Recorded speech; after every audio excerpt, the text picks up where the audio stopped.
abituriyentlərimiz, müdavimlərimiz, mən sizin üçün bugün yeni bir dərs paylaşacağım. İsim mövzusu, deməli, maraqlı intiqsələrindən biridir isim. Maraqlı olduğu qədər də isim bəhsində çətinliklər var, hallanmasında, bəzi gecəli isimlərdə son saytın düşməsində, amonimlikdə və s.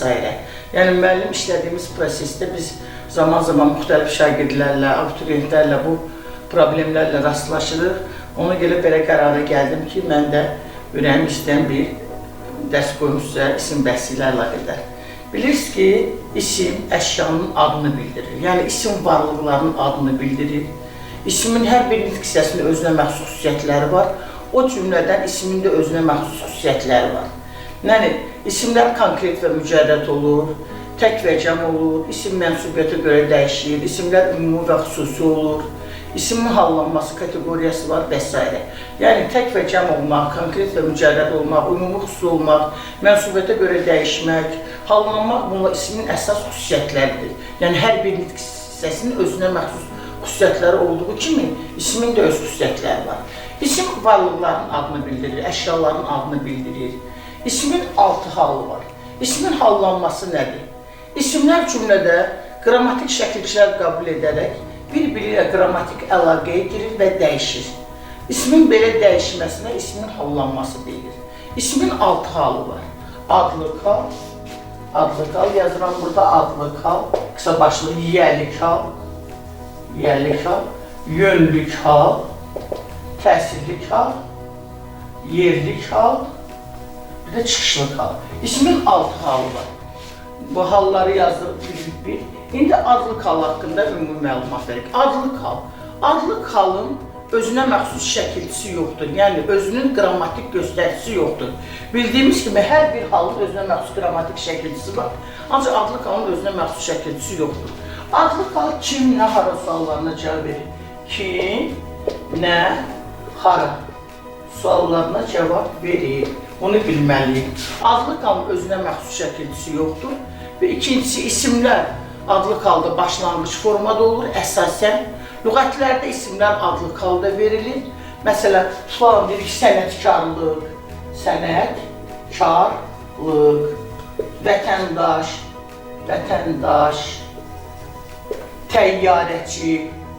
təyyarəçi və s. Bu isimlər üçü də adlı kaldadır və başlanğıc formadır. Düzdür, bunlar düzəltmə isimlərdir. Məsələn, sənətkarlıq, vətəndaş, təyyarəçi, bunlar düzəltmə isimlərdir və bunlar başlanğıc formadadır. Yəni, adlı kalda isimlər əsasən başlanğıc formada olur. Lakin adlı kalda olan isim başlanğıc formada olmaya da bilər. Yenə deyirəm, adlı kalda olan isim başlanğıc formada olmaya da bilər. Çünki cəm və mənsubiyyət şəkilsi qəbul edən isimlər adlı kalda ola bilər. Cəm mənsubiyyət şəkilsi qəbul edən isimlər adlı kalda ola bilər. Məsələn, yazırıq biz burada, mən halları silirəm, yazırım. Məsələn, adlı kalda, kitablar adlı kaldadır. Ancaq başlanğıc formada deyil. Kitablar adlı kaldadır, başlanğıc formada deyil. Başlanğıc forması kitabdır. Bilirsiniz ki, sözün başlanğıc forması leksik şəkilçiləri daxil olmaqla qrammatik şəkilçilərə qədər olan hissədir. Və yaxud deyirik vətənim sözü. Vətənim sözü də başlanğıc formada deyil. O da adlı kaldadır. Və yaxud şagirdlərimiz.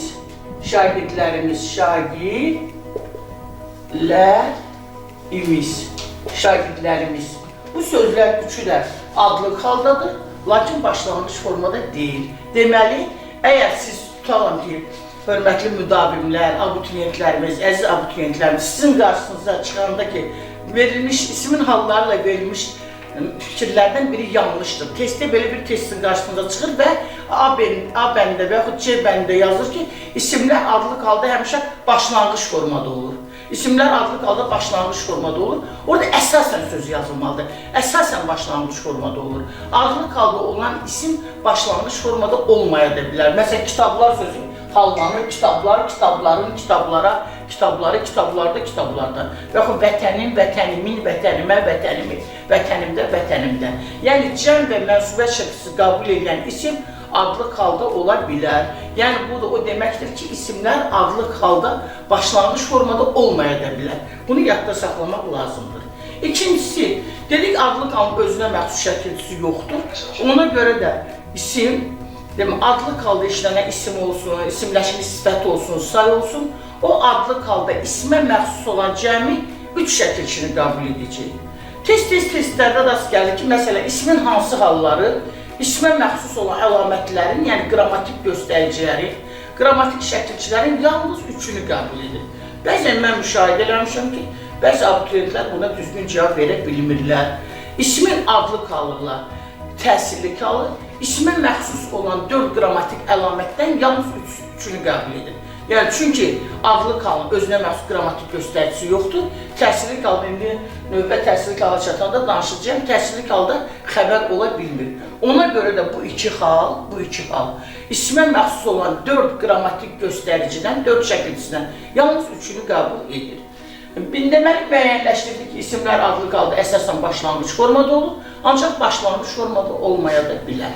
İndi ismin adlı qalda işlənən isimlərin cümlədə sintaktik vəzifəsi nədir? Yəni, adlı qalda işlənən isim və yaxud adlı qalda işlənən söz cümlədə hansı cümlə üzvü ola bilər? Adlı qalda işlənən isim cümlədə birinci mübtəda olur. Məsələn, ana müqəddəsdir cümləsində ana adlı qaldadır, mübtədadır. Kim müqəddəsdir? Ana müqəddəsdir, xəbər, ana da ki, mübtəda. Və yaxud deyir ki, kitab maraqlıdır. Kitab maraqlıdır, hekayə maraqlıdır, əsər maraqlıdır və s. Maraqlıdır. Necədir maraqlıdır? Nə kitab? Deməli, adlı qalda işlənən isim cümlədə birinci əsas sintaktik vəzifəsi mübtəda olur. Adlı qal cümlədə xəbər ola bilər, ismi xəbər ola bilər. Məsələn, Azərbaycanın paytaxtı Bakıdır. Bakıdır. Haradır Bakıdır? Hara Azərbaycanın paytaxtı. Burada da adlı qal oldu, ismi xəbər. Və yaxud deyirik ki, Bakı Azərbaycanın paytaxtıdır. Bakı burada mübtəda ola bilər. Və yaxud bu maraqlı kitabdır. Belə bir cümlə də yaza bilərik. Bu maraqlı kitabdır. Maraqlı kitabdır. Kitabdır. Nədir? Kitabdır. Nə bu? Necə kitabdır? Maraqlı da təyin. Deməli, adlı qalın əsas sintaktik vəzifəsi cümlədə mübtəda olur, ismi xəbər olur və adlı qalın üçüncü sintaktik vəzifəsi adlı qal isimləşəndə, daha doğrusu sifət, isim sifətləşəndə cümlədə təyin olur. Siz ismi birləşmələri keçəndə biz isim plus isim adlı birləşmələr var. Azərbaycanında məsələn deyirik ki, qızıl saat, dəri, çanta, yun, şal, çit, paltar, polad, boru. Fikir verirsiniz, burada bu birləşmələr birinci nöqtəli söz birləşməsidir. Hər iki birləşmədə, hər iki tərəf adlı qaldadır. Hər iki tərəfdə isimdən ibarətdir. Qızıl da isimdir, dəri də isimdir, yun da isimdir, çit da isimdir, polad da isimdir, gümüş da isimdir və yaxud taxta da isimdir, dəmir də isimdir. Bunlar hamısı isimdir. Bəzən uşaqlar, yenə deyirəm, morfoloji təhlillərdə qızıl saat gəndə necə sualına cavab verilir ki, deyir ki, qızıl sifətdir. Xeyr, bu kökündən səhvdir uşaqlar, son dərəcə diqqətli olmaq lazımdır. Burada sözün ümumiyyətlə əsas nitq hissələrinin sintaktik vəzifəsi var, bir də morfoloji vəzifəsi var. Morfoloji təhlil edəndə siz buna adlı qaldı olan ismi, bunu isim götürürsünüz. Nə qızıl, nə dəri, nə məsələn deyir ki, sexə bir maşın dəri gətirdilər. Nə gətirdilər? Azərbaycanın müəyyən ərazilərindən qızıl çıxarılır. Nə çıxarılır? Qızıl çıxarılır. Burada görürsünüz, bu nə sualına cavab verir? Morfoloji nöqtə nəzərdən bu isimdir. Lakin ismin qarşısında gələndə sifətləşir. Buna dilçilikdə atributivləşmə deyirlər.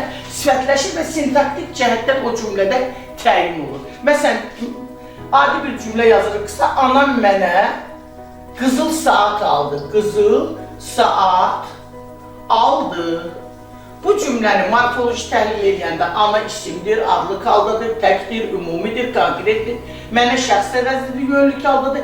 Qızıl da isimdir, saat da isimdir, qızıl adlı haldadır, saat isə qeyri-müəyyən təsirlik haldadır. Adı da feildir. Yəni morfoloji təhlildə qısa konkret deyirəmsə ki, əsas nitq hissələri və yaxud köməkçi nitq hissəsi olsun və onların xüsusiyyətləri, özünə məxsus xüsusiyyətləri. Sintaktik təhlil edəndə aldı xəbər, kim aldı? Anam aldı. Kimə aldı? Mənə aldı. Bu tamamlıqdır. Anam mənə nə aldı? Saat aldı. Onu dediyim sizə ki, burada nə sualına cavab verən saat sözü qeyri-müəyyən təsirlik haldadır və təsirli feilin qarşısında gəlir. Necə saat aldı mənə? Qızıl. Necə saat? Necə? Qızıl. Bax, burada adlı qaldı işlənən isim olur, təyin. Yəni, adlı qaldı işlənən söz cümlədə sintaktik vəzifəsi əsasən 100% mübtəda ola bilər, ismi xəbər ola bilər və sifətləşəndə təyin ola bilər. Və bizim abituriyentlərimizin, bir müəllim kimi çox, bütün müəllimlər demək olar müşahidə edir, mən də müşahidə edir. Çünki biz bütün günü canlı insanlarla işləyirik, şagirdlərlə işləyirik, abituriyentlərlə işləyirik, müdavimlərlə işləyirik və hər dəfə biz belə səhvlərlə rastlaşılır ki, abituriyentlər, şagirdlər tez-tez belə səhvlər edirlər. Adlı tanrı bir xüsusiyyəti, üçüncü xüsusiyyətsiz sintaktik vəzifəsi cümlədə xitab olmaqdır. Bədii əsərlərdə, gündəlik nitqimizdə, məişət prosesində adlı qaldı işlənən isimlər olsun, isimləşmiş sözlər olsun, onlar xitab vəzifəsində işlənir. Məsələn, Səmədoğlunun məşhur şeiri şairinə tez qocaldın sən. Burada şair xitabıdır və yaxud ana şeirinə əs ey külək, bağır ey bəhri biyaban ləpələn. Burada ey külək və bəhri biyaban şair bunlar xitabdır. Deməli, adlı qanun xüsusiyyətləri sintaktik vəzifəsi cümlədə mübtəda oldu, ismi xəbər oldu, sifətləşəndə təyin olur və adlı qal cümlədə həm də xitab olur. Adlı qalın bir xüsusiyyəti də var.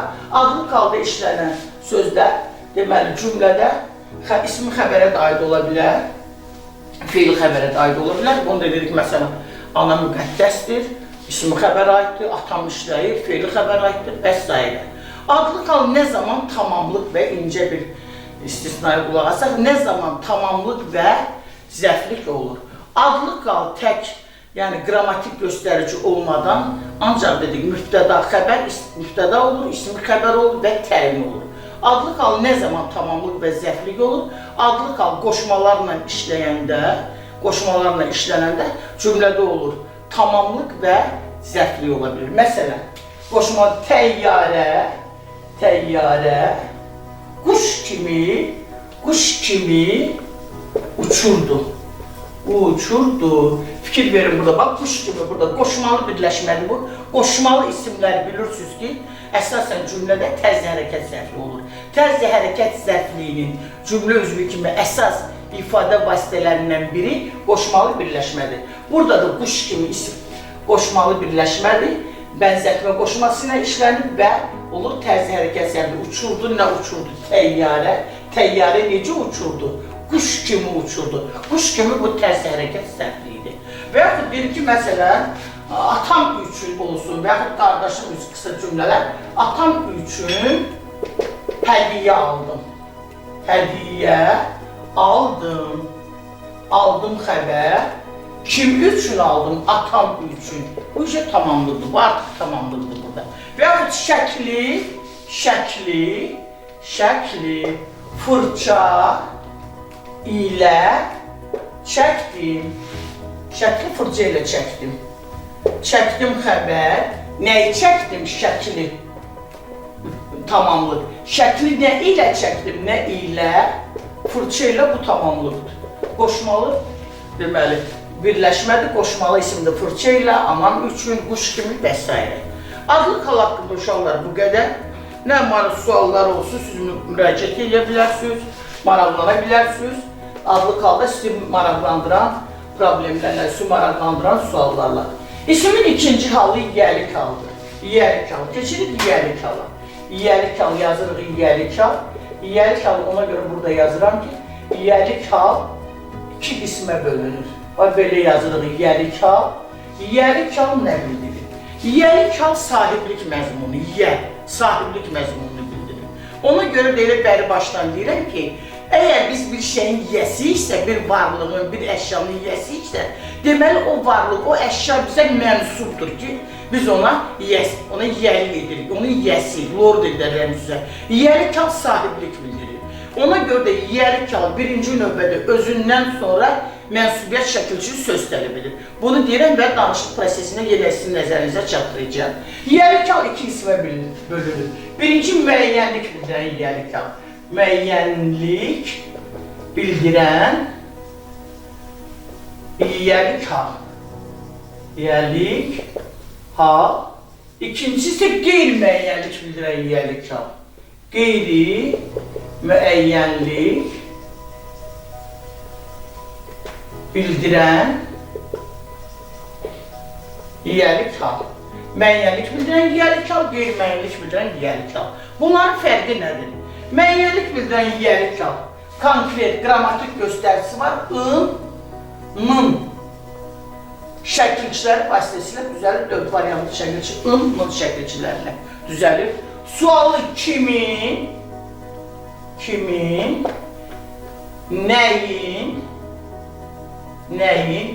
nəyin, haranın suallarına cavab verir və konkretlik bildirir. Yenə deyirəm, müəyyənlik bildirən yiyəlik hal, n-nın şəkilçiləri vasitəsilə düzəlir, kimin, nəyin, haranın sualına cavab verir, konkretlik bildirir,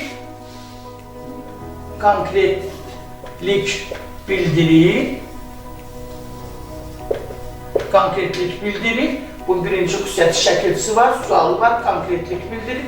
Cümlədə sintaktik təhlil zamanı müəyyənlik bildirən yiyəlik hal yalnız ismi xəbər olur. Yenə deyirəm, müəyyənlik bildirən yiyəlik hal cümlədə yalnız sintaktik vəzifəsi ismi xəbər olur. Başqa cümlə üzvləri olmaq üçün yiyəlik hal özündən sonra mənsubiyyət şəkilçisi söz tələb edir və həmin mənsubiyyət şəkilçisi sözlə birlikdə mübtəda ola bilər, tamamlıq ola bilər, yer zərfi ola bilər, ismi xəbər ola bilər və s. Yalnız tək isə müəyyənlik bildirən yiyəlik hal ismi xəbər olur. Məsələn, kitab, belə bir cümlə yazırıq, kitab Cavidindir. Kitab Cavidindir. Cavidindir xəbər. Kitab da mübtəda. Kimindir? Hətta uşaqlar isimləşmiş sözlərdə, isimləşmiş sifətləri olsun, isimləşmiş sayı olsun. Həmin o hissələrdə, cümlədə ismi xəbər ola bilər. Məsələn, deyir ki, su kiçiyindir, yol böyüyündür. Kimindir? Gələcək cavanlarındır, gələcək qocalarındır. Şəxs əvəzli ola bilər, söz sizindir və yaxud söz kimindir. Sual əvəzliyi burada isim xəbər olduğu yiyəlik haldadır. Sual tələb eləmir. Yəni, sual əvəzliyi ifadə olunan cümlə özürlərinə sual vermək olmur. Yəni, yenə deyirəm, müəyyənlik bildirən yiyəlik hal cümlədə yalnız ismi xəbər olur. Və uşaqları, mən yenə deyirəm, müşahidələrimə görə deyirəm, yəni, müxtəlif bilik səviyyəsinə malik bizim şagirdlərimiz var, abituriyentlərimiz var. Ona görə onlarda məsələn çox bu yiyəlik halına əlaqədar səhvlər olur. Onu cümlə üzvü kimi götürəndə bəzən mən müşahidə eləmişəm ki, məktəbin direktoru gəldi, uşaq deyir ki, kimin gəldi? Və orada dönə-dönə bilmək lazımdır ki, müəyyənlik bildirən yiyəlik hal tək cümlə üzvü olmur. Müəyyən yalnız ismi xəbər, yenə deyirəm, yalnız ismi xəbər olur. Kitab Əlinindir, kitab Həsənindir, söz müəllimindir, söz Cavidindir və s. Yalnız ismi xəbər olur müəyyənlik bildirən yiyəlik hal. Müəyyənlik bildirən yiyəlik hal özündən sonra mənsubiyyət şəkilçili söz tələb edir və həmin mənsubiyyət şəkilçili sözlə birlikdə üçüncü növ təyini söz birləşməsi əmələ gətirir və həmin üçüncü növ təyini söz birləşməsi bu söz birləşmələrini biz deməli 8-ci sinifdə sintaks bəhsində dərindən öyrəndik.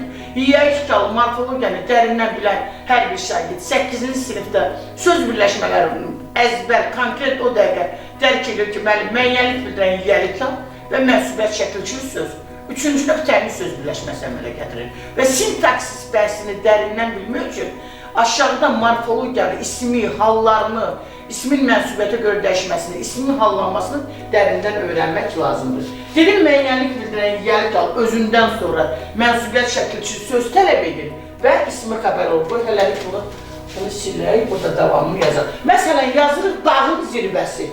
Dağın zirvəsi. Dağın zirvəsi. Kitabın cildi, kitabın cildi, sinifin rəhbəri, sinifin rəhbəri, mənim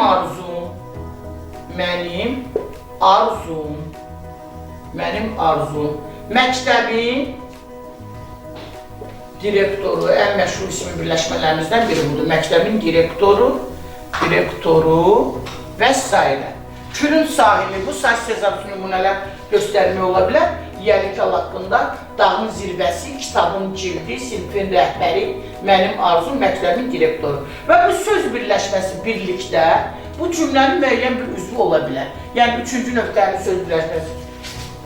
Ürəkən mübtəda ola bilər, tamamlıq ola bilər, yer zəfli ola bilər, ismi xəbər ola bilər və s. Məsələn, belə bir cümlə yazırıq, belə bir cümlə yazaq. Məsələn, dağın zirvəsi qartal üçündür. Dağın zirvəsi, qartal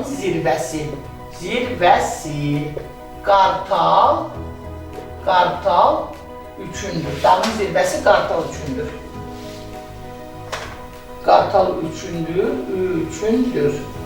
Dağın zirvəsi qartal üçündür. Nə qartal üçündür? Daha doğrusu, hara qartal üçündür?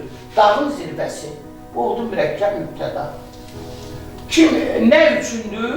Qartal üçündür. Burada oldu ismi birləşmə. Adlı kaldı olan bir ismi birləşmədir. Və ismi birləşmədir, daha doğrusu qoşmalı birləşmədir. Qartal üçündür.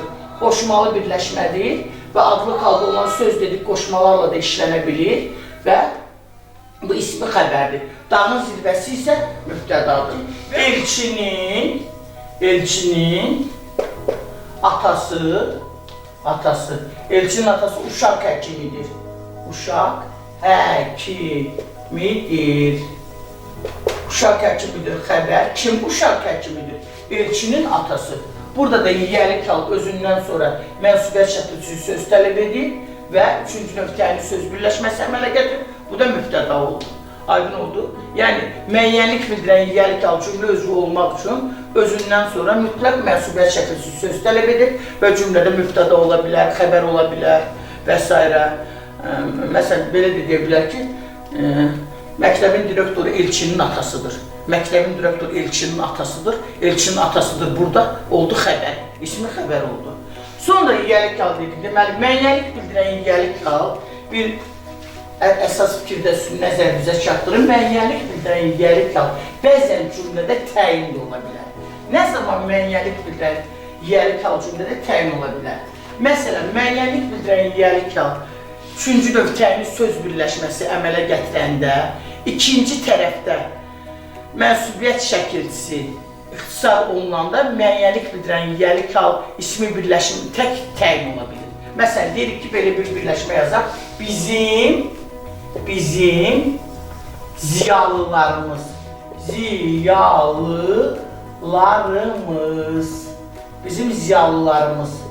ziyalılarımız bu üçüncü nöqtənin söz birləşməsidir. Və sizin kəndləriniz, bunlar üçüncü nöqtənin söz birləşməsidirlər. Uşaqlar, bir də çərçivədən kənara çıxın, bir fikri də sizə çatdırım. Mən və biz əvəzlikləri yazmışdan sizin nəzərinizə çatdırıram. Yiyəlikal da im şəkilçisi qəbul edilir. Mənim, bizim. Biz əvəzliyini hallandıranda bizim deyə bilmirik. Bizim, bizə, bizi, bizdə, bizdən. Özü biz sözü bilirsiniz ki, amonimdir biz sözü. Həm də o, deməli, biz kimi isim kimi işlənir, həm də şəxs əvəzliyi kimi işlənir. Biz birinci şəxsin təkində şəxs əvəzliyi, məsələn, biz sürü istəyirik, bir də pinəci ayaqqabını tikib bizi stolun üstünə qoydu. Bu ki, amonimdəndir. Həm şəxs əvəzliyidir, həm də isimdir. Onu da nəzərimizə çatdırıram və bizim sözündə yiyəlikal şəkilçisidir. Mənim sözündə də mənim deyə bilmirik. Məni yox. Mənim. Yenə deyirəm, biz və mən şəxs əvəzlikləri yiyəlikalda im şəkilçisi qəbul edir. Bunda nəzərinizə çatdırıram. İndi dedik ki, yiyəlikal, əslində biz yiyəlikal dedik ki, ancaq isim xəbər olur. Ancaq elə xırdalıqlar var ki, yiyəlikal cümlədə işlənən söz təyin ola bilər. Ancaq bunu xırdalığına qədər bilmək lazımdır. Biz elə, hətta yeni kalın xəbər olmasını abituriyentlər, şagirdlər o qədər səhvlər edirlər ki, onu götürə bilmirlər. Ona görə onu diqqətlə düşünmək lazımdır. Xırdalıqlarına qədər öyrənmək lazımdır. Yəni, indi fikir verin, nə zaman yeni kal, müəyyənlik bildirən yeni kal cümlədə təyin olur? İkinci tərəfdə ımız şəkilsi var, bu ımız mənsubiyyət şəkilsi var. Ziyalıları var mı? Imız var. İkinci tərəfdə ımız mənsubiyyət şəkilsi ixtisar olunur. Və onda ziyalılar bizimdən ayrılır, bizim təyin olur. Və yaxud sizin kəndləriniz, lərcəm şəkilsi iniz. Burada da iniz ixtisar olunur. İxtisar olunanda birinci tərəf təyin götürür. Məsələn, bizim ziyalılar, belə bir cümlə yazırıq. Bizim ziyalılar, bütün dünyada tanınır. Bütün dünyada tanınır. Bizim ziyalılar bütün dünyada tanınır. Tanınır xəbər. Kim tanınır uşaqlar bütün dünyada? Kim? Ziyalılar. Ziyalılar mübtəda. Hansı ziyalılar? Bizim təyin. Hansı ziyalılar tanınır? Bizim oldu təyin. Aydın oldu. Və sizin kəndlər gündən günə abadlaşır. Qoy bunu da yazaq. Sizin kəndlər gündən günə abadlaşır. Abadlaşır xəbər. Hara abadlaşır? Kəndlər. Hansı kəndlər abadlaşır? Sizin. Hansı sizin? Bu da oldu təyin. Deməli, müəyyənlik bildirən yeli kal cümlədə təyin də ola bilər. Deməli, üçüncü növ təyinli söz birləşmələri. Birinci tərəfi bizim və sizin şəxs əvəzliklərlə ifadə olunanda təkrar edirəm. Üçüncü növ təyinli söz birləşmələrinin birinci tərəfi şəxs əvəzliklər, bizim və sizin şəxs əvəzliklərlə ifadə olunanda bizim dağlarımız, bizim ellərimiz, sizin kəndləriniz, sizin ziyalılarınız, sizin qızlarınız və s. ifadə olunanda, ikinci tərəfdə ınız mənsubiyyət şəkilsi, ixtisar olunanda birinci tərəf təyin olur. Məsələn, sizin qızlarınız ağıllıdır xəbər, sizin qızlarınız və yaxud bizim qızlarımız. Orada ımız ixtisar olunanda bizim qızlar ağıllıdır, hansı qızlar? Bizim oldu təyin. Yəni, müəyyənlik bildirən yeli kal haqqında bu qədər. Sonra hal şəkilçilərinin amonimliyi haqqında da sizə çatdırıram. İndi keçib qeyri-müəyyən yeli kal. Qeyri-müəyyən yeli kal. Qeyri-müəyyən yeli kalın birincisi xüsusiyyətləri nədir? Qeyri-müəyyən yeli şəkilçisi yoxdur. Şəkilçisi yoxdur. Sonra nə sualına cavab verir? Nə sualı? Qısa yazılır, nə sualına cavab verir? Və tək cümlə üzvü ola bilmir. Tək cümlə üzvü ola bilmir. Ola bilmir. Qeyri-müəyyən yeri kal. Qeyri-müəyyən yeri kal uşaqlar. Qeyri-müəyyən yeri kalın şəkilçisi yoxdur. Qeyri-müəyyən yeri kal nə sualına cavab verir? Qeyri-müəyyən yeri kal konkretlik bildirmir. Konkretlik bildirmir. Onda yazar konkretlik bildirmir. Konkretlik bildirmir və tək cümlə üzvü olmur. İsmin, sözün qeyri-müəyyən yeri kalda olduğunu cümlə daxilində bilirik. Yenə deyirəm, ismin üç halı nə sualına cavab verir? Adlı kal nə sualına cavab verir? Qeyri-müəyyən yeri kal nə sualına cavab verir? Qeyri-müəyyən kəsri kal nə sualına cavab verir? Bax, çətinlik də bundadır. Yəni, illərlə, şagirdlərlə, müəllim işlədiyim prosesdə bir müəllimə kimi nəyi mən müşahidə edirəm? Uşaqlar ayıra bilmirlər, şagirdlər ayıra bilmirlər. Düz deyək, qaymaqlar var, yaxşı dərk edənlər var, bu sözsüz. Ancaq biz, hamı bizim şagirdlərimizdir, əzizlərimizdir, hamı ayırmağı bacarmalıdır, ali təhsil almaq istəyən abituriyentlərdən xüsusən söhbət gedir. Yəni, siz uşaqlar harada nə sualı gördünüz, onu adlı kal götürmür. Harada nə sualı görür, götürür adlı kal. Bu xüsusiyyətləri var bunların, bu xüsusiyyətlərə baxın. Yenə deyirəm, qeyri-müəyyən təsirli kalda, qeyri-müəyyən yeli kalda, adlı kalda cümlə daxilində bilinir. Məsələn, bir bənd sizə şeir verilə bilər, orada 3-4 isim və yaxud isimləşmiş söz olsun, nə sualına cavab veriblər. Biz elə bunu gözümüzü yumub gördüyündə isim götürməliyik. Ancaq görsən ki, götürürlər uşaqlar. Bir də görsən, orada heç adlı kaldı olan söz yoxdur, qeyri-müəyyən yəli kaldıdır, qeyri-müəyyən təşkil kaldır, abituriyent onu götürür adlı kaldı. Ona görə də diqqətli olmaq lazımdır. Qeyri-müəyyən yəli kaldı, şəkilçisi yoxdur, nə sualına cavab verir, tək cümlə özü ola bilmir, konkretlik bildirmir. Qeyri-müəyyən yəli kaldı özündən sonra mənsubiyyət şəkilçisi tələb edir, üçüncü şəxsin təkinin mənsubiyyət şəkilçisi tələb edir və ikinci növ təyin söz birləşməsi əmələ gətirir. Təkrar edirəm, qeyri-müəyyən yəli kal özündən sonra mənsubiyyət şəkilçili söz tələb edir və ikinci növ təyin söz birləşməsi əmələ gətirir. İndi bu nümunələr yazaq. Məsələn, kitab cildi,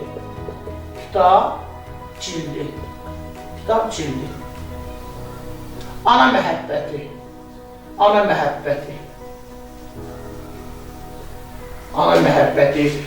mürəkkəb ad şəklində olan ikinci növ təyin söz birləşmələri var. Məsələn,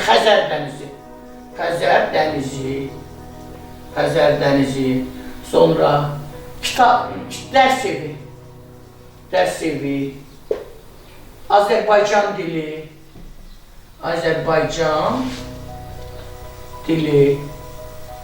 və s. Sinif rəhbəri, saysız hesabsız yazmaq olar. Bunlar sinif rəhbəri,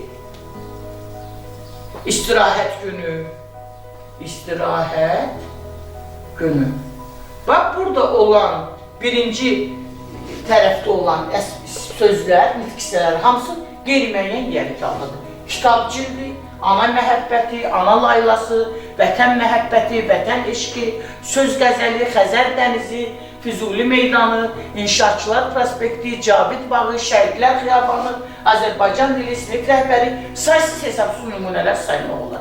Bu qeyri-müəyyən yəli kaldıdır. Və qeyri-müəyyən yəli kaldığıma isim yenə dedim, özündən sonra mənsubiyyət şəkilçisi söz tələb edir və ikinci növ təyin söz birləşməsi əmələ gətirir ki, o da cümlənin konkret, mürəkkəb bir üzvü olur. Məsələn, kitab cildi köhnədir və yaxud kitab evi belə yazaq. Kitab evi istifadəyə verildi. İstifadəyə verildi. Kitab evi istifadəyə verildi. İstifadəyə verildi xəbər. Nə istifadəyə verildi? Kitab evi mübtəda və yaxud tarix kitab evi. Hara istifadəyə verildi? Kitab evi. Aydın oldu. Bax, bu ikinci növ təyini söz birləşməsidir. Və yaxud məsələn, ikinci bir ismi xəbər də ola bilər, fe'li xəbər də ola bilər, ismi xəbər də ola bilər, mürəkkəb ismi xəbər, daha doğrusu üst-üstə fe'li xəbər yox, ismi xəbər ola bilər. Deməli, mürəkkəb ismi xəbər ola bilər. Və Azərbaycan dili zəngin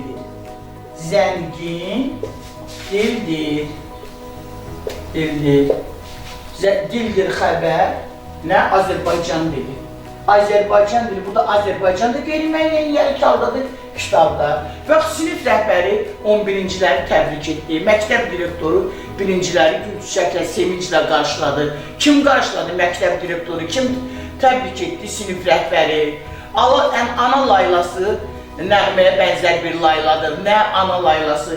Yəni, burada kitab evidir, Azərbaycan dilidir, sinif rəhbəridir, ədəbiyyat dərsidir, fizika dərsidir. Bunlar hamısı birinci tərəf qeyri-müəyyən yəli kaldadır. Bu da nə sualına cavab verir, Ancaq bunu biz ayrı tək götürə bilməliyik, çünki ondan sonra mənsubiyyət şəkilçili söz var.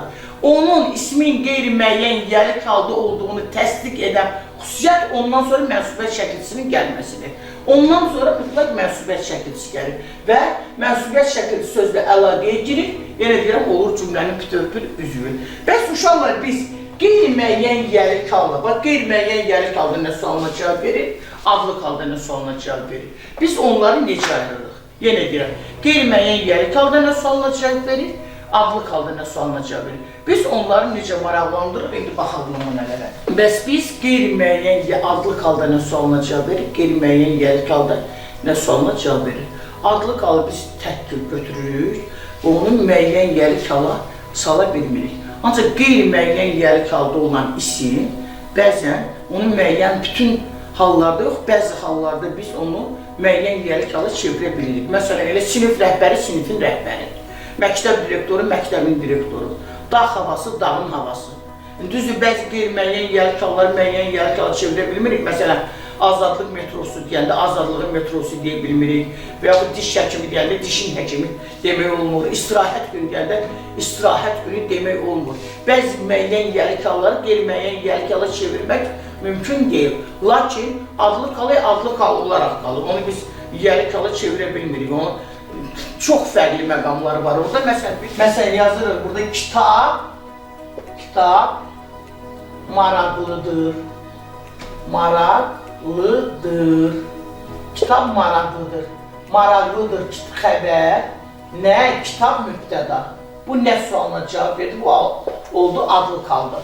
Ona göre adlı kaldı ki bundan sonra mənsubiyyət şəkilçilik söz yoxdur. Ancaq kitab cildi köhnəlib. Kitab cildi köhnəlib. Burada köhnəlib, nə köhnəlib? Kitab cildi. Bu burada götürülür nəyə görə? Çünki ondan sonra mənsubiyyət şəkilçilik söz var. Bunu müəyyən yiyəlik halada çevirmək olar. Məsələn, kitabın cildi köhnəlib. Ancaq adlı kalın üzərində, bu qeyri-müəyyən yiyəlik halın üzərində apardığımız əməliyyatları apara bilmirik. Bunu diqqətli olun, yanınızda saxlayın. Məsələn, kitab maraqlıdır. Nə maraqlıdır? Kitab maraqlıdır. Burada da kitab köhnəlib işlədə bilərik. Bəs bu qeyri-müəyyən mənsubiyyət şəkilçi söz harada qalsın? Axı, bundan sonra mənsubiyyət şəkilçi söz var. Bunun qeyri-müəyyən yiyəlik halda olduğunu təsdiq edən amil xüsusiyyət nədir? İsmin qeyri-müəyyən yiyəlik halda olduğunu təsdiq edən amil ondan sonra üçüncü şəxsin təknin mənsubiyyət şəkilçisinin gəlməsidir. Və o, birlikdə olur mürəkkəb mübtəda, mürəkkəb cümlə özü, kitab cildi, kitab evi və yaxud deyir, kitab evi istifadəyə verildi. Nə burada? Kitab evi yenə də deməli, bu özündən sonra mənsubiyyət şəkilçisi söz tələb edir və birlikdə mübtəda olur. Ana məhəbbəti deyə bilərik. Ana məhəbbəti sonsuzdur. Ana məhəbbəti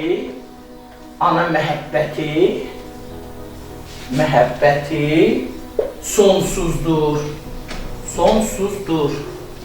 Sonsuzdur xəbər. Nə sonsuzdur? Ana məhəbbəti. Ana məhəbbəti, ana sonsuzdur, bu demək olmur. Məsələn, deyir ki, ana müqəddəsdir və yaxud ki, vətən müqəddəsdir. Ancaq ki, ana məhəbbəti dedikdə burada ana məhəbbəti, ananın məhəbbəti. Ondan sonra mənsubiyyət şəkilçisi söz gəlir.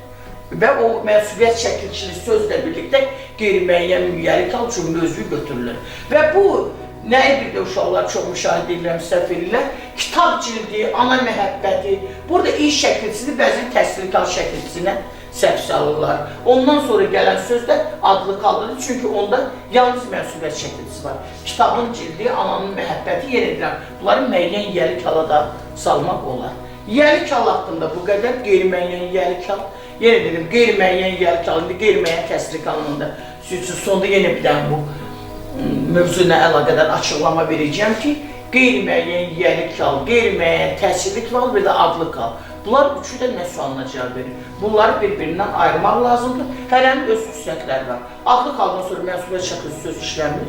Adlı haldan sonra, yəni ona birləşmə əmələ gətirmir. Qeyri-müəyyən yiyəlik haldan sonra üçüncü şəxsin təknin mənsubiyyət şəkilçisi işlərir və ismi birləşmə əmələ gətirir. Və bunlar da olur cümlənin deməli, mübtədası ola bilər, xəbəri ola bilər. Məsələn, deyək ki, mənim atam uşaq həkimidir. Uşaq həkimidir.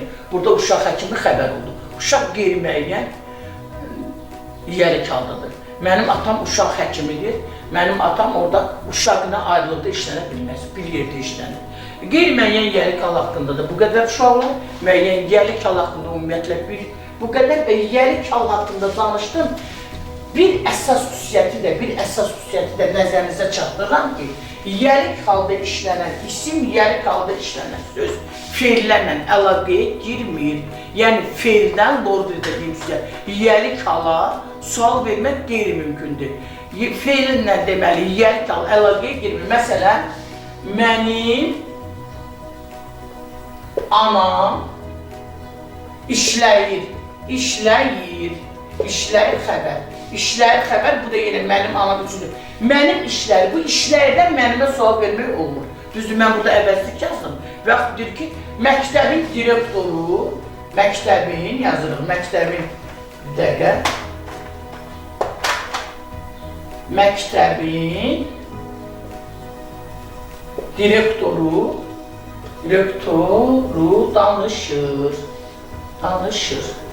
danışır xəbər. Kimin danışır, nəyin danışır demək olmur. Kimin danışır, nəyin danışır, daha doğrusu nəyin danışır demək olmur. Kim danışır, kim danışır? Məktəbin direktoru. Yenə özündən sonra mənsubiyyət şəkilçi söz tələb edir, onunla əlaqəyə girir. Üçüncü nöqtəyini söz birləşməsi əmələ gətirir və birgə cümlə üzvü olur. İyyəlik halı feillərlə əlaqəyə girə bilmir.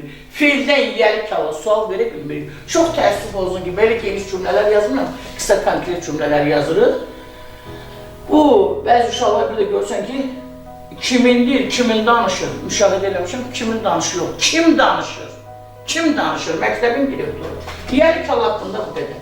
Keçirik yönlük halı. Yönlük hal haqqında uşaqlar. Yönlük hal, yön istiqamət bildirir yönlük hal. Yönlük hal, şəkilçisi A-Ə. A-Ə ya yədir, A-Ə şəkilçisidir, A-Ə biçli sabit olan rəqəmdə ya, üstü 2 ya yə. Sonra, kimə, nəyə, haraya suallarına cavab verir, kimə, nəyə, haraya suallarına cavab verir. Haraya suallarına cavab verir yönlük hal. Yönlük hal istiqamət bildirir. Yeniləm şəkilçisi A-Ə, ya-yə şəkilçisidir və kimə, nəyə, haraya sualına cavab verir. Yönlük halın cümlədə sintaktik vəzifəsi nədir? Yönlük hal cümlədə olur. Kimə, nəyə sualına cavab verəndə tamamlıq olur. Yəni, yəlik halına müqayisədə, təsdiq halına müqayisədə yönlük hal nisbətən sadədir. Kimə, nəyə, haraya suallarına cavab verir. Kimə sualına cavab verəndə, nəyə sualına cavab verəndə tamamlıq olur. Haraya sualına cavab verəndə yer zəfli olur və bu şəkilçilər xəbərlik şəkilçisidir qəbul etdikdə ismi xəbər olur. Məsələn, müəllim kitabı Kamrana verdi. Verdi xəbər. Kim verdi müəllim adlı kaldığına isimli mübtədadır. Kimə verdi? Kimə? Kamrana. Burada yönlük kaldığına söz oldu, tamamlıq. Aydın oldu. Və söz əliyə verildi. Kimə əliyə verildi? Direktora mükafat verildi. Direktora mükafat verdilər. Mənə mükafat verdilər. Yönlük hal cümlədə tamamlıq olur. Bir də yönlük hal cümlədə yer zəfli ola bilər. Məsələn, dedik ki, biz Gəncəyə getdik xəbər. Kim getdi? Bizim mübtəda. Haraya getdik? Gəncəyə, haraya? Hara sual da verə bilərik buna? Hara getdik, haraya da. Yönlük hal hara sualına cavab verir. Məsələn, hara gedirsən, evə gedirəm. Daha haraya gemirik, deyirik, hara gelsən, evə gedirəm. Əslində o harayadır. Bunu diqqətli bilin ki, onu qısa formada haraydık, Gəncəyə getdik, geri zəfli. Və yaxud məsələn deyirik ki, məktub, ismi xəbər də ola bilir. Məktub müəllimədir. Müəllimədir, kimədir? Burada da oldu ismi xəbər. Və yaxud sözüm sənədir, nə məktub? Sözüm sənədir, sözüm sizədir, sözüm atamadır, qardaşımadır. Kimədir? Burada oldu ismi xəbər. Deməli, yönlük hal olur cümlədə. Tamamlıq, nəyə sualına cavab verir? Yönlük hal olur cümlədə, haraya sualına cavab verir? Yer zəfli, sintaktik vəzifəsi və ismi xəbər. Onu da nəzərinizə çatdırım ki, yönlük halda, yiyəlik halda qeyd eləmədim, adlıq halda üçü də qoşmalarla işlənə bilir. Yəni, qoşmalarla işlənə bilməyən təsirlik halına yerlik haldır. Məsələn, yiyəlik halda qoşmalarla işlənir, yönlük halda məsafə mənalı qoşmalar, məktəbə can, məktəbə qədər, evə qədər, düşmənə qarşı, meşəyə doğru, meşəyə tərəf, sənə görə, anama görə, yəni görə, üçün, səbəb, nəticə qoşmaları ilə, məsafə bildirən qoşmalarla, istiqamət bildirən qoşmalar, bunlar yönlük hala artırılan qoşmalardır. Və qoşmalarla birlikdə işlənir və müəyyən bir cümlə üzvü olur. Məsələn, məktəbə qədər piyada getdik, hara qədər? Əli meşəyə tərəf getdi, meşəyə doğru getdik. Hara? meşəyə doğru. Düşmənə qarşı amansız olmalıyıq. Kimə qarşı? Düşmənə qarşı və s. Yönlük halın bir xüsusiyyəti də var uşaqlar, onu da sizin nəzərinizə çatdırıram. Yönlük halda işlənən isimlər olsun, sözlər olsun. Sonu A-ə ilə bitən sözlər, yenə deyirəm, açıq sahiblərlə bitən. Sonu A-ə ilə, A-ə açıq sahiblərlə bitən sözlər, məsələn, körpə, körpə, körpə, sonra xala, dələ, Şuşa və s. Bu sözlər yönlük halda, sonu A-ə açıq sahiblərlə bitən sözlər yönlük halda işlənəndə, məsələn, körpəyə sözü yazılır yönlük halda. Körpəyə, körpəyə, xalaya, xalaya, xalaya, dələyə, dələyə, dələyə, Şuşaya, Şuşaya. Bunlar tələffüz zamanı, tələffüz edərkən sözün kökündəki, şəkilçi yox ha, sözün kökündəki açıq sayt, qapalı sayta keçir. Məsələn, körpəyə əvəzində deyir körpüyə, körpüyə. Bəzən bunu fərqli mənadakı söz kimi də anlayırım. Məsələn, körpü də nəzərdə tutula bilər, körpüyə və yaxud xalaya deyirik xalıya, xalıya deyir sözü, xalıya. Sonra dələyə, dəliyə.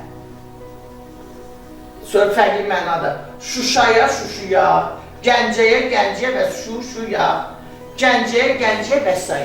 Bunu da yadınızda saxlayırız ki, bəzən uşaqlar deyir ki, ismin hansı hal şəkilçilərində fərqli cəhət var.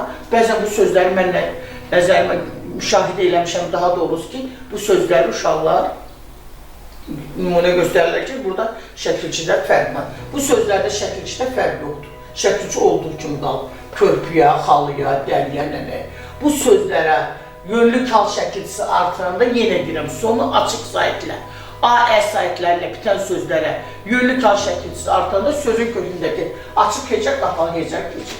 Yönlük hal haqqında da bu qədər. Yönlük hal haqqında bu qədər. Keçirik ən maraqlı hallardan biri təsirlik halıdır. Nə qədər olar? Bu desin qısa olar, ədəbiyyatla istəyən qısa olsun. Başlayaq bunu. Təsirlik hal. Təsirlik hal uşaqlar obyekt bildirir. Üzərində icra olunan, iş icra olunan obyekti bildirir təsirlik hal. Təsirlik hal iki qismə bölünür. Müəyyənlik bildirən təsirlik hal, qeyri-müəyyənlik bildirən təsirlik hal. Birinci yazıram müəyyənlik bildirən təsirlik hal. Müəyyənlik bildirən təsirlik hal. Müəyyənlik bildirən təsirlik hal. Qısa yazır. Müəyyənlik bildirən təsirlik hal. Müəyyənlik bildirən təsirlik hal. Şəkilçisi 4 variantlı I-N. I-N şəkilçisi 1. Sualı. Sualı. Kimi, nəyi, haramı. Kimi, nəyi, haramı sualına cavab verir. Təsirlik hal. Sintaktik vəzifəsi. Cümlədə müəyyənlik bildirən təsirlik halı deyil. Yalnız tamamlıq olur. Tez-tez uşaqlara belə sual verdi ki, hansı bir hissələri xəbər ola bilmir? Uşaqlar o da ismin təsirlik halı və təsirliyə mənfi feili bağlamı. Bunlar xəbər ola bilmirlər. Adlıq halda olduğu kimi, qeyri-müəyyən təsirlik halda, müəyyən təsirlik halda, ümumiyyətlə təsirlik halda belə deyil, daha dəqiq olar. Adlıq hal kimi, təsirlik halda ismə məxsus olan 4 qrammatik göstəricidən, yəni 4 şəkilçidən, yalnız 3-ünü qəbul edir. Nəyə görə yalnız 3-ünü? Çünki təsirlik hal xəbərlik şəkilçisi qəbul edilmir. Adlıq halın hal şəkilçisi yoxdur. Cəm mənsubiyyət xəbərlik şəkilçisi qəbul edir. Təsirlik halında xəbərlik şəkilçisi qəbul etmədiyi üçün ancaq cəm şəkilçisi, şagirdlərimizin mənsubiyyət şəkilçisi, bir də hal şəkilçisi qəbul edir. Yəni tez-tez biraz uşaqların bəziləri buna səhv cavab verirlər. İsmin 6 halından hansı hallara ismə xas olan 4 qrammatik şəkilçidən yalnız 3-ü artırılır. 4-ü artırıla bilmir. O dəqiqə götürürsünüz adlıq hal və təsirlik hal. Təsirlik hal cümlədə sintaktik vəzifəsi nədir? Təsirlik hal cümlədə yalnız tamamlıq olur. Təsirlik hal cümlədə sintaktik vəzifəsi yalnız tamamlıq olur. Məsələn, İndi cümlə yazmışdım üstü üçün. Məsələn, müəllim kitabı Kamrana verir. Nəyi kitabı? Qələmi stolun üstünə qoy. Nəyi qələmi? Dağları gəzdim. Haranı dağları? Vətənimi seyr edirəm. Haranı, nəyi vətənimi? Yəni, təsirli qal cümlədə vasitəsiz tamam, vasitəsiz yox, vasitəsiz tamamlıq əvvəl keçirdik indi proqramdan çıxalıb. Təsirli qal cümlədə tamamlıq olur. Kimin nəyi haranı sualına cavab verir? Məsələn, deyir ki, vətənimi qarış-qarış gəzmişəm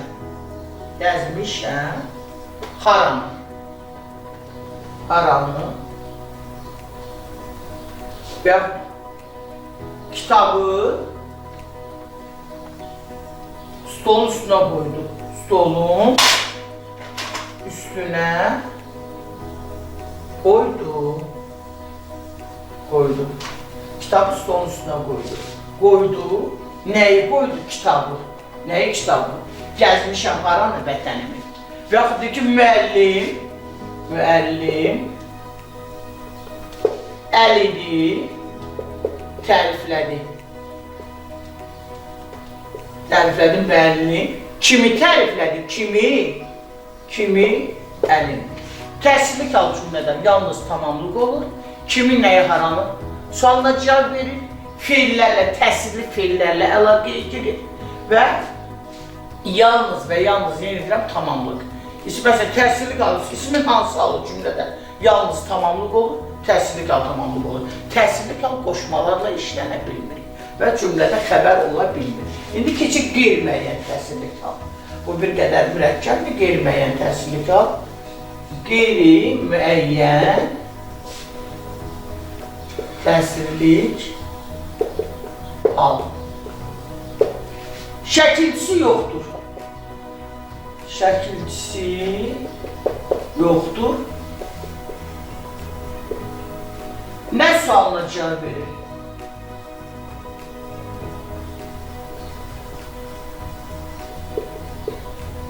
Təsirli feilin qarşısında gəlir.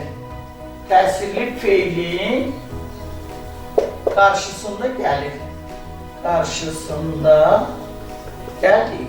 Qeyri-müəyyən təsirli qal. Qeyri-müəyyən təsirli qalda nə sualına cavab verir? Şəkilçisi yoxdur, təsirli feilin qarşısında gəlir. Qeyri-müəyyən təsirli qalda nə sualına cavab verdi? Qeyri-müəyyən yeri qalda nə sualına cavab verdi? Adlı qalda nə sualına cavab verdi? Deməli, yenə mən qaydıram əvvəlki suala ki, siz testlərdən rastlaşanda ki, adlı qalda olan isimləri seçin və yaxud təsirli qalda olan, qeyri-müəyyən təsirli qalda olan neçə isim var, neçə söz var və yaxud qeyri-müəyyən yeri qalda olan neçə söz var deyəndə siz diqqətli olun. Və yaxud qeyri-müəyyən təsirli qalda olan isimləri və yaxud sözləri seçin deyəndə siz o dəqiqə düşünün. İsmin 3 halına sualına cavab verir. Adlı qal soruşur məndən, qeyri-müəyyən yeri qal soruşur məndən, yoxsa qeyri-müəyyən təsirli qalır. Və bunları bir-birindən uşaqlar, əziz müdavimlər, abituriyentlər, bunları bir-birindən ayırmaq üçün bunların xüsusiyyətlərini bilmək lazımdır. Bunların xüsusiyyətlərini bilmədikdə siz bunları asanlıqla bir-birindən ayıra bilməzsiniz. Ona görə də bunları dəqiq bilmək lazımdır, dərindən bilmək lazımdır ki, mən bunları necə ayırım. Məsələn, yenə götürük kitab sözünü və yaxud Bakı sözünü götürük, kitab sözünü götürük, Bakı sözü hara sualına cavab verir? Biz nə sualına cavab verən isimləri götürük ki, onlar qeyri-müəyyən təsirli qalda işləsin, qeyri-müəyyən yəli qalda işlənsin və adlı qalda işlənsin. Aydın oldu. Məsələn, götürük. Kitab bilik mənbəyidir. Bilik mənbəyidir. Kitab bilik mənbəyidir. Nə? Kitab evi istifadəyə verildi.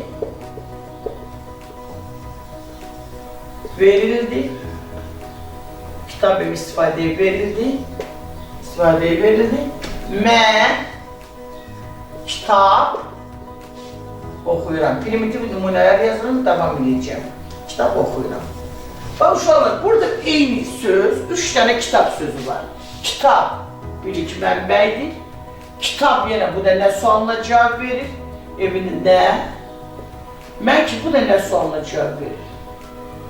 3 dənə burada kitab sözü var, 3 də nə sualına cavab verir? Bəs biz bunları necə ayırıq ki, bu hansı adlı qaldı, hansı qeyri-müəyyən yəli qaldı, hansı təsiri qaldı? Kitab bilik mənbəyidir. Nədir? Bilik mənbəyidir. Nə bilik mənbəyidir? Kitab. Bax, burada kitab sözünə nəyi, nəyin sualını verə bilmirik. Çünki bu adlı qaldığı mübtədadır. Mübtəda nə sualına cavab verir? Nəyin sualına cavab vermir. Kitab burada adlı qaldıdır. Kitab evi istifadəyə verildi. Bəs ismin qeyri-müəyyən yəli qaldı olduğunu nədən bilirik? İsmin qeyri-müəyyən yəli qaldı olduğunu, ondan sonra mənsubiyyət şəkilçili söz gəlir. Üçüncü şəxsin təkini mənsubiyyət şəkilçisi qəbul edən söz. Kitab evi istifadəyə verildi. Burada kitab istifadəyə verildi, götürsək evi qalır. Bəs onu neyəcək? Kitab evi istifadəyə verildi. Nə istifadəyə verildi? Kitab evi. Kitab evi, kitabın evi. Düzdür, bunu müəyyən yəli kala çevirə bilmirik. Ancaq elə məsələn sözlər var ki, onlar qeyri-müəyyən yəli kala, müəyyən yəli kala çevirmək olur. Məsələn, dağ zirvəsi, dağ havası, dağın havası. Dağ havası xəstə üçün məlhəmdir, dağın havası çevirmək olur.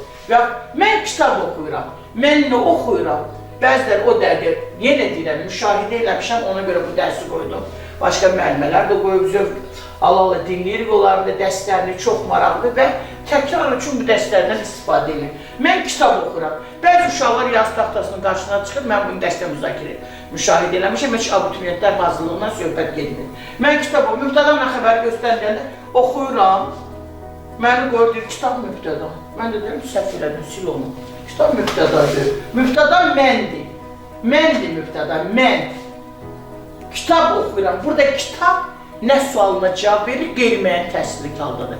Bəs bunun üzərində hansı əməliyyatları aparmaq lazımdır? Qeyri-müəyyən təsirli halda işlənən ismi, təsirli feilin qabağında müəyyən təsirli hala salmaq olur. Mən kitabı oxuyuram. Mən kitabı oxuyuram. Mən kitabı oxuyuram. Oxuyuram. Nəyi oxuyuram? Bax, buna asanlıqla biz müəyyən təsirli hala sala bilirik. Yəni, qeyri-müəyyən təsirli sualına cavab verən, qeyri-müəyyən təsirli qaldığına isim olsun, söz olsun, onu adlı qaldan, qeyri-müəyyən yəli qaldan fərqləndirmək üçün onun üzərində 3 əməliyyatı var. Birinci əməliyyatımız qeyri-müəyyən təsirli qaldı işlənən ismi, elə feilin qabağında, təsirli feilin qabağında biz müəyyən təsirli qala salırıq. Mən kitabı oxuyuram, mən kitabı oxuyuram. Başqa bir nümunə deyirəm, şifahiyyat. Sənubər çiçək dərdi. Sənubər nəyi dərdi? Çiçəyi dərdi. Nənəm plov dəmlədi. Nənəm nəyi dəmlədi? Plov dəmlədi. Fəhlələr yol çəkirlər. Fəhlələr nəyi çəkirlər? Yolu çəkirlər. Aydın oldu. Qarabağda yeni binalar tikirlər. Qarabağda yeni binaları tikirlər. Aydın oldu.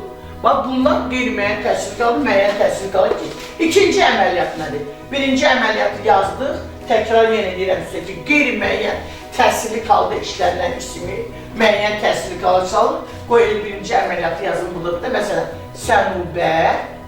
sənubər, çiçəkdəndir, çiçək, bir də çiçəyi, nəyi dərdi?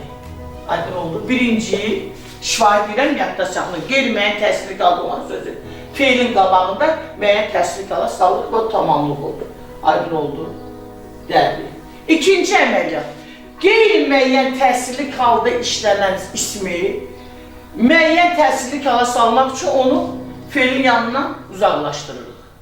Və yaxud ona bu həmin işarə əvəzlikləri əlavə edilir. İkinci, qeyri-müəyyən təsirli qaldı olan ismi müəyyən təsirli qala salmaq üçün onun əvvəlinə bu həmin işarə əvəzliklərini əlavə edilir. Sənubər, bu çiçəyi, bu həmin də ola bilər orada, həmin də ola bilər. Bu çiçəyi, dərdi, bu çiçəyi, sənubər, həmin çiçəyi, bu çiçəyi dərdi. Deməli, qeyri-müəyyən təsirli qalır, müəyyən təsirli qala çevirmək üçün bu həmin işarə vəzifəni əlavə edilir, qarşısında müəyyən təsir qalı çürüdür. Adlı kanın, yəli kanın üzərində bu əməliyyatları aparmaq olmur. Yəni, adlı kalı, qeyri-müəyyən yəli kalı üzərinə yenə təkrar edirəm, bu əməliyyatları aparmaq olmur. Və yaxud həmin çiçək sözünü, qeyri-müəyyən təsirli qalda işlənən çiçək sözünü fiilin qabağından uzaqlaşdıranda o yenə müəyyən təsirli qala düşür. Çiçəyi sənubərlərdir. Sənubərlərdir. Çiçək sənubərlər. Dərdi xəbər, nəyi çiçəyi? Çiçək sənubərlərdir deyə bilmirik. Sənubər bu çiçəklərdir deyə bilmirik. Yəni, qeyri-müəyyən təsirli qalı, yenə dönə-dönə deyəm sizə. Müəyyən təsir, qeyri-müəyyən yəli qaldan, adlı qaldan ayırmaq üçün onu biz üzərində 3 əməliyyat aparırıq. Ona, o həmin işarə vəsiləri artıranda o müəyyən təsirli qala düşür. Onu feilin yanında elə heç nəsiz müəyyən təsirli qala sala bilirik və onu feilin yanından uzaqlaşdıranda yenə müəyyən təsirli qala düşür. Təsirli qal haqqında bu qədər. Təsirli qal deyirəm, yalnız cümlədə tamamlıq olur. Feillərlə əlaqəyə girir və təsirli qal qoşmalarla işlənə bilmir. Bunu da yadda saxlayın. Təsirli qal şəkilçisi, hal şəkilçilərin amonimliyi haqqında əlavə məlumat verəcəmsə, ismi bütün hal şəkilçiləri amonimdir. Təsirli qal şəkilçisi də amonimdir. Ondan sonra məlumat verəcəm. Yerli kal. Yerli kal əşyanın varlığın yerini bildirir. Yerli kal. Yerli kalın sualı kimdə, nədə, haradır? Kimdə, nədə, haradır? Yerli kalın sualıdır. Şəkilçisi dadə, 2 variantlı dadə şəkilçisidir. Yəni, yenə təkrar edirəm ki, bizim üçün bəla əsli qeyri-müəyyən yəli kaldır, qeyri-müəyyən təsirli kaldır, bir də adlı kaldır ki, bunlar haqqında müəyyən izahatları verdim. Dönə-dönə veririk ki, qoy şagirdlər nə sualına cavab verən sözləri deməli, halları bir-birindən fərqləndiricilər. Yerli kal əsas xüsusiyyətlərindən qoşmalarla işlənə bilmir. Yerli kal məkan bildirir. Kimdə, nədə, harada sualına cavab verir yerli kal. Yerli kalda, yönlü kal kimi cümlədə sintaktik vəzifəsi, yəni yerli kalda olan sözlər olan cümləni sintaktik təhlil edəndə yerli kal cümlədə olur tamamlıq, yerli kal cümlədə olur tamamlıq, yer zərfliyi və ismi xəbər. İsmi xəbər nə vaxt olur? Yəni, yerli kalda işlənən söz xəbərlik şəkilçisi qəbul edəndə. Məsələn, deyirik ki, qəzetdə maraqlı məqalə var idi. Qəzetdə maraqlı məqalə var idi, qəzetdə maraqlı məqalə çap olunmuşdur, vardı xəbər. Nə məqalə? Nədə qəzetdə? Nədə qəzetdə? Aydın oldu. Burada oldu tamamlıq. Və bu kitabda bir sıra şeirlər Bəxtər Vahabzadəyə məxsusdur. Kitabda bir sıra şeirlərin müəllifi Bəxtər Vahabzadədir. Nədə kitabda və s. Və yaxud deyir ki, kitabın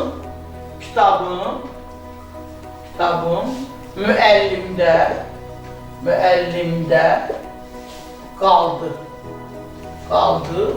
xəbər. Nə kitabın mübtəda adlı qaldadır? Kimdə qaldı? Kimdə qaldı kitabın? Kimdə? Müəllimdə, Həsəndə, Kamranda və s. Kimdə, nədə? Və yaxud deyir ki, kitabın Kamranda qaldı, Əlidə qaldı, müəllimdə qaldı, kimdə qaldı? Burada tamamlıq olur yenə. Kimdə, nədə sualına cavab verəndə yerli kalda işlənən sözlər tamamlıq olur.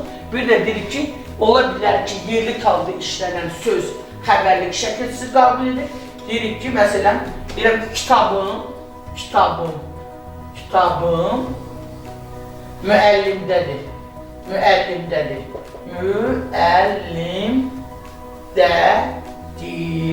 Müəllimdədir, onda yazılır kimdədir. Kitabın kimdədir, üstündə yazılır kimdədir. Aydın oldu, kimdədir, bu olur ismi xəbər. Müəllimdədir, yerli kalda işlənən söz olur, ismi xəbər. Bəzən yerli kal yenə deyirəm, qoşmalarla işlənə bilmir.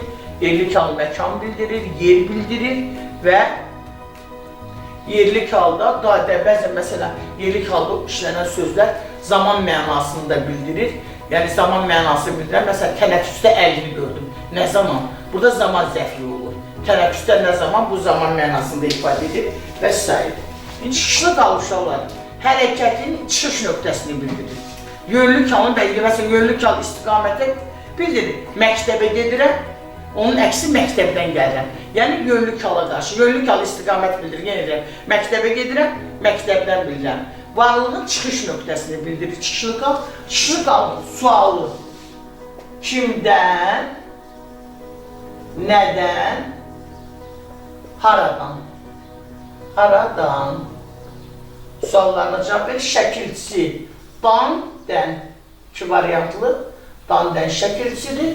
Çıxışlı kalda işlənən isimlər, çıxışlı kalda işlənən cümlələr, məsələn, kimdən, anamdan, müəllimdən, Həsəndən, şagirddən, nədən, kitabdan, neftdən, haradan, şəhərdən, kənddən və s. Çıxışlı kalda olan isimlərdə tamam deməli, yerli kalda və yönlü kalda olan isimlərlə, hallarla əsas oxşar cəhəti odur ki, bunlar da cümlədə tamamlıq olur, yer zərfli olur, ismi xəbər. Fərz edək ki, indi vaxt yoxdur, vaxt məhduddur. Məsələn, onu ayrı bir həsr eləmək olar. Venn diaqramı verilir, dil dərslərində çox istifadə edilir. Yazılır çıxışlı kal, yönlü kal. Yox, çıxışlı kal, yerli kal. Ortaq xüsusiyyət bunlar üçün. Ortaq nə yazılır? Sual işarəsini yerinə nə yazmaq olar? Hər üç hal cümlədə sintaktik vəzifəsi tamamlıq olur, ismi xəbər olur və yer zərfli olur. Yəni bunların müştərək xüsusiyyətləri. Yenə təkrarlayalım. Bir də görsəndir ki, çıxışlı kalla yerli kal üçün və yaxud yönlü kal üçün dairənin sual işarəsi qoyulan yerə nə yazmaq olar? Hər üçü cümlədə tamamlıq, yer zərfli, ismi xəbər olur. Sintaktik vəzifəsi. Məsələn, deyirik ki, müəllim, müəllim dərsi anardan soruşdu. Anardan soruşdu. Nə etdi? Soruşdu kim müəllim? Kimdən soruşdu? Kimdən? Anardan. Kimdən soruşdu? Anardan soruşdu. Nəyi soruşdu? Dərsi burada tamamlıq, burada təsirli kaldı. Və ikinci bir cümlə yazılır ki, neftdən müxtəlif məhsullar alınır. Neftdən müxtəlif məhsullar alınır. Burada məhsullar adlı kaldı ya, bana nə sualına cavab verir? Haşədən kənara çıxan alınır xəbər. Nə alınır? Məhsullar. Geçirəm adlı kala. Məhsulları alınır deyə bilməliyik. Neftdən müxtəlif məhsulları alınır. Bunu müəyyən təsdiq salmaq olmur, adlı kalır. Bundan sonra mənsubiyyət şəkilçili söz yoxdur. Baxmayaraq ki, feilin qalanında gəldi. Məşhur növdə olan feildir bu və mübtəda burada subyekt yox, obyektdir mübtəda. Alınır, nə alınır? Məhsullar. Kim alır bilmirik. Nədən alınır uşaqlar? Nədən? Neftdən, nədən? Bu da oldu çıxışlı kal, tamamlıq. Aydın oldu. Və yaxud üçü yazılır ki, babam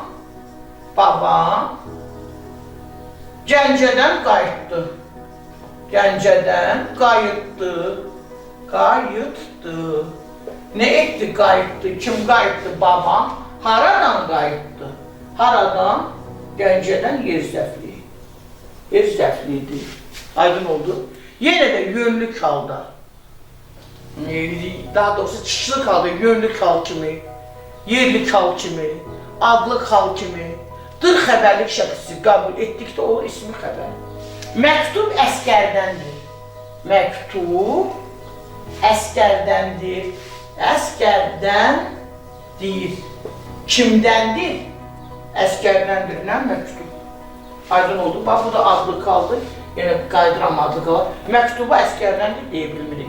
Adlı kalda işlənən ismi müəyyən təsdiq ala sala bilmirik. Təsdiq alacaqsın, artıra bilmirik ona. Ondan sonra mənsubiyyət şəkli söz artıra bilmirik. Aydın oldu. Kimdəndir? Əskərdəndir. Bu da oldu. Çıxışlı kal. Bir dənə də belə sual verilir uşaqlar ki, ismin hansı halı tələffüzdə fərqlənir? İsmin daha doğrusu, hansı hal şəkilçisi, ismin hansı hal şəkilçisi tələffüz zamanı fərqli tələffüz olunur. Bu da çıxışlı kal şəkilçisinə aiddir.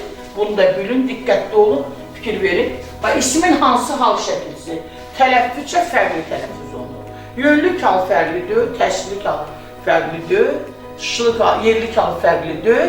Ancaq çıxışlı kalda sonu M-la bitən sözlərdə, bitən sözlərə kişilik hal şəkilçisi artırdıqda dan-dən şəkilçisi nan-nən kimi tələffüz olunur. Məsələn, deyirik ki, məndən necə tələffüz olunur? Məndən, deyirik, müəllim dərsi məndən soruşdu.